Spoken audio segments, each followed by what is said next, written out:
Hello दोस्तों, welcome to the channel. मैं हूं हिमांशु अग्रवाल और आज हम बात करने वाले हैं 2026 का सबसे बज़वर्दी आईपीओ के बारे में। Bharat coking coal limited IPO.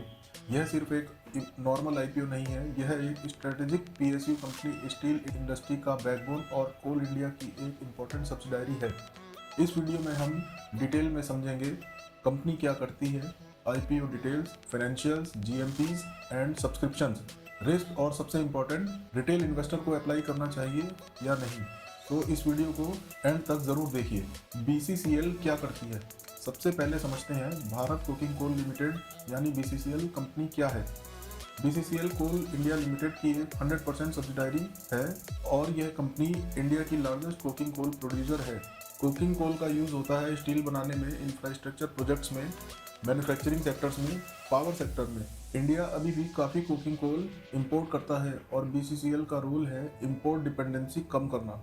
इसीलिए बीसीसीएल को माना जाता है स्ट्रेटेजिक नेशनल एसेट। अब बात करते हैं आईपीओ डिटेल्स और टाइमलाइन की। आईपीओ ओपन हो चुका है 9 जनवरी 2026 को। आईपीओ क्लोज होगा 13 जनवरी 2026 को। अलॉटमेंट 14 जनवरी 2026 और लिस्टिंग है इसकी 16 जनवरी 2026 को। प्राइस बैंड होगा 21 से 23 रुपए पर शेयर का। लॉट साइज 600 शेयर्स, मतलब मिनिमम इन्वेस्टमेंट अप्रॉक्स 13,800 से लेकर 14,000 के अराउंड बनता है। अब इसमें इंपॉर्टेंट पॉइंट यह है, आईपीओ 100% ऑफर फॉर सेल है, मतलब कंपनी का फ्रेश पैसा नहीं मिलेगा। कोल इंडिया अपनी स्टेक थोड़ी रिड्यूस कर रही है।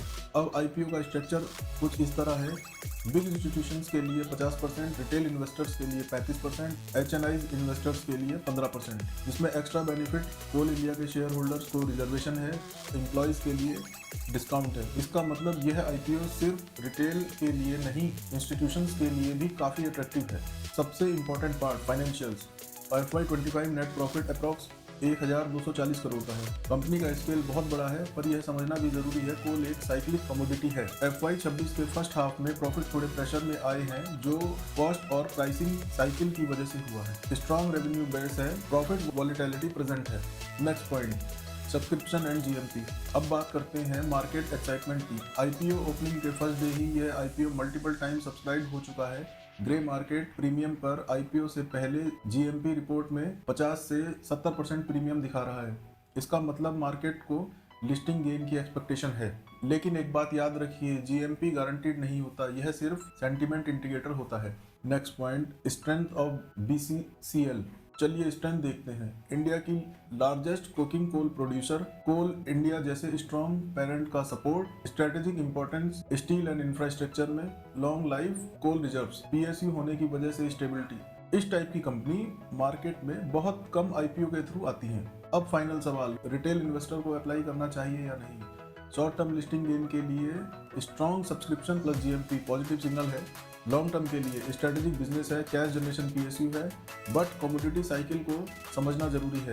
रिस्क मॉडरेट है, रिवार्ड पोटेंशियल डिसेंट है, और आपका डिसीजन आपके गोल और रिस्क एपेटाइट पर डिपेंड करता है। कंक्लूजन्स एंड सीटी। Next point, conclusions. तो दोस्तों, भारत कोकिंग कोल आईपीओ एक स्ट्रॉन्ग पीएसयू ऑफरिंग है, जिसमें हाइप भी है और फंडामेंटल्स भी। बट याद रखिए, आईपीओ इन्वेस्टमेंट के साथ डिसिप्लिन और रिस्क बहुत होता है। कमेंट में लिखिए आप बीसीसीएल आईपीओ अप्लाई कर रहे हो या नहीं, और क्यों। वीडियो पसंद आए तो चैनल को लाइक करें, सब्सक्राइब करें, क्योंकि हम यहाँ बात करते हैं रियल मनी, रियल मार्केट और रियल माइंडसेट की। यह वीडियो सिर्फ एजुकेशनल पर्पस के लिए है। मैं सेबी रजिस्टर्ड एडवाइज़र नहीं हूँ। किसी भी इन्वेस्टमेंट से पहले अपने फाइनेंशियल एडवाइज़र की सलाह ज़रूर लें। धन्यवाद।